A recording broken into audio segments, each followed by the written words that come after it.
ওমানে নিযুক্ত বাংলাদেশের মান্যবর রাষ্ট্রদূতের সাম্প্রতিক বক্তব্য এবং 2026 সালের বর্তমান কূটনৈতিক পরিস্থিতির ভিত্তিতে আপনার প্রশ্নের উত্তর নিচে দেওয়া হলো। ওমান দূতাবাস এবং রাষ্ট্রদূত গত কয়েকদিনের আলোচনায় যা জানিয়েছেন তার মূল সারসংক্ষেপ হল 2026 সালের মে থেকে জুন মাসের মধ্যে ওমানের শ্রমবাজার বাংলাদেশিদের জন্য পুরোপুরি উন্মুক্ত হওয়ার জোরালো সম্ভাবনা রয়েছে।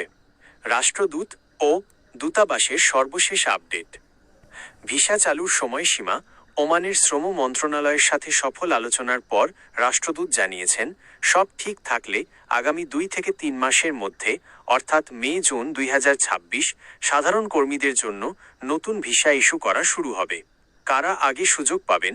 ওমান সরকার বর্তমানে দক্ষ কর্মী, স্কিল্ড ওয়ার্কার্স যেমন ডাক্তার, ইঞ্জিনিয়ার, নার্স, শিক্ষক এবং টেকনিশিয়ানদের ভিসায় অগ্রাধিকার দিচ্ছে। তবে সাধারণ লেবার ভিসা চালুর বিষয়েও সবুজ সংকেত পাওয়া গেছে। অনিয়মিতদের বৈধকরণ।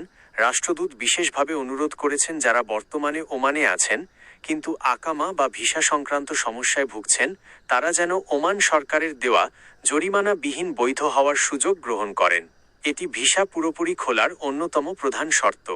অনলাইনে যাচাই।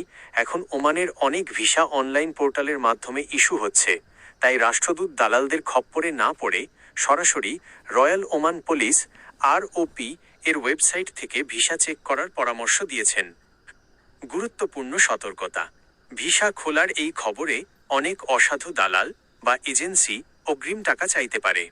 ওমান দূতাবাস থেকে স্পষ্ট জানানো হয়েছে যে যতক্ষণ না ওমানি রয়্যাল পুলিশ ROP থেকে অফিসিয়াল সার্কুলার আসছে ততক্ষণ কাউকে অগ্রিম টাকা দেবেন না।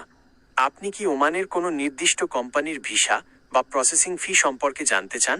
আমি আপনাকে আরও সঠিক তথ্য দিয়ে সাহায্য করতে পারি।